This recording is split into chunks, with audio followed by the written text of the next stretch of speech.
The War of 1812.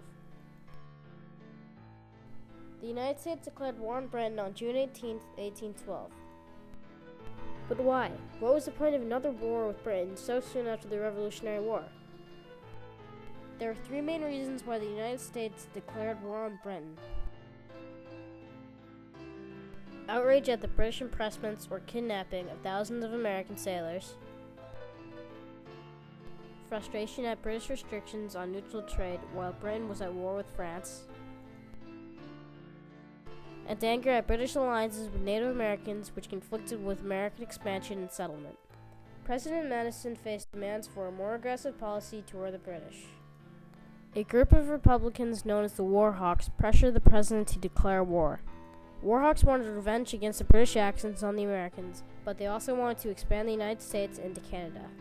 Madison knew that war with Britain was unavoidable. In a message to Congress, he cited the spectacle of injuries and indignities which have been heaped upon our country and asked for a declaration of war.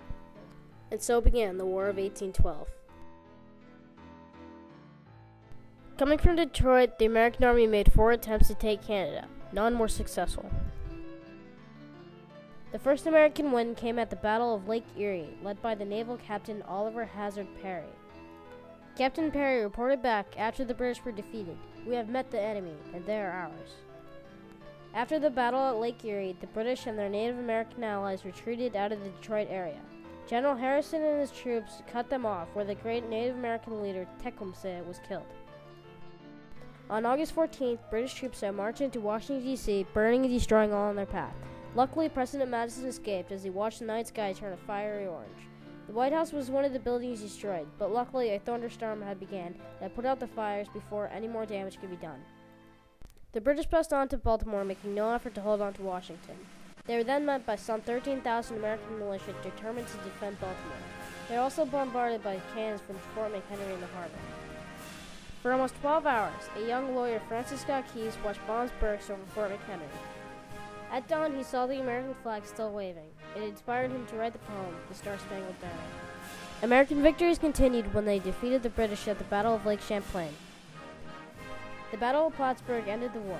Although the British had every advantage, they still lost the battle to the U.S. Britain decided the war was too costly and unnecessary. They met with the American representatives in Ghent, Belgium, to sign a peace treaty. Before word of the treaty had reached the United States, one final battle occurred in New Orleans. Led by General Sir Edward Pakenham, the British soldiers were no match for the United States Army, led by Andrew Jackson. In only 1 hour, 2/3 of the British soldiers were dead. And so ended the War of 1812.